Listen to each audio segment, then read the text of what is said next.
బాలీవుడ్ హీరోయిన్లు టాలీవుడ్ లో ఒకప్పుడు సినిమాల్లో నటిస్తూ బిజీగా ఉండేవారు.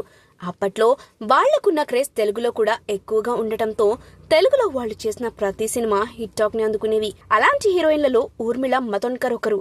దాదాపు అందరు స్టార్ హీరోలతో జతకట్టిన ఈ చిన్నది తన అందాలతో కుర్రకారుని కట్టిపడేసింది. రొమాంటిక్ సినిమాల కన్నా హర్రర్ సినిమాలతో బాగా పాపులర్ అయింది. ఇక అమ్మడు తెలుగులో సినిమాలు చేసి చాలా కాలమైంది. ఆర్జీవీ గురించి వివాదాస్పద వ్యాఖ్యలు వినిపించడంపై ఊర్మిళ స్పందించారు. ఆర్జీవీపై సంచలన కామెంట్లు చేసింది. ఊర్మిళ ఏమన్నారు ఇప్పుడు ఈ వీడియోలో తెలుసుకుందాం. నార్త్ లోనే సెటిల్ అయిన ఈ లేడీ పెళ్లి చేసుకున్నాక ఫ్యామిలీ లైఫ్ కి టీవీ షోలకే పరిమితమయ్యారు.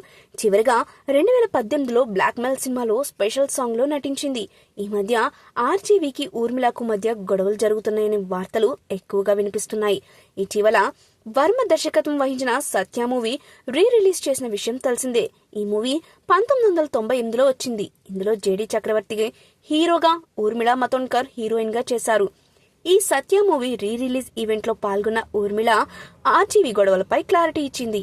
ఈ సందర్భంగా ఊర్మిళ మాట్లాడుతూ, గోపాల్ వర్మ దర్శకత్వం వహించిన అంతం, గాయం, రంగీలా వంటి సినిమాల్లో నేను హీరోయిన్ గా నటించాను. ఆయన మూవీస్ లో ఛాన్స్ దొరకడం నా లక్ అని చెప్పాలి. ఇలాంటి లేనిపోని రూమర్స్ నమ్మొద్దు. మా మధ్య ఎలాంటి గొడవలు లేవు. కలవాలి, మీట్ అవ్వాలి అంటే కెరీర్ పరంగా ఒక్కొక్కరిది ఒక్కో దారి. ఇప్పుడు ఒక సందర్భం ఉంది కనుక మీ అందరితో కలిసి మాట్లాడుతున్నా. వర్మ గారితో కూడా అలాగే. సినిమాకు సంబంధించిన విషయాలు ఏమైనా ఉంటే నేరుగా మాట్లాడుకుంటామని కొట్టిపారేసింది ఊర్మిళ. ఆమె మాట్లాడిన మాటలు ప్రస్తుతం సోషల్ మీడియాలో వైరల్ గా మారాయి. రామ్ గోపాల్ వర్మ మాత్రం ఈ వ్యాఖ్యలపై మౌనంగా ఉన్నారు. ఇక వర్మ సినిమాల విషయానికొస్తే ఏవో 2 సినిమాలు చేస్తున్నారని తెలుస్తోంది. మరి ఆ ప్రాజెక్టుల గురించి త్వరలోనే అనౌన్స్ చేయబోతున్నారని ఫిల్మ్ నగర్ లో టాక్.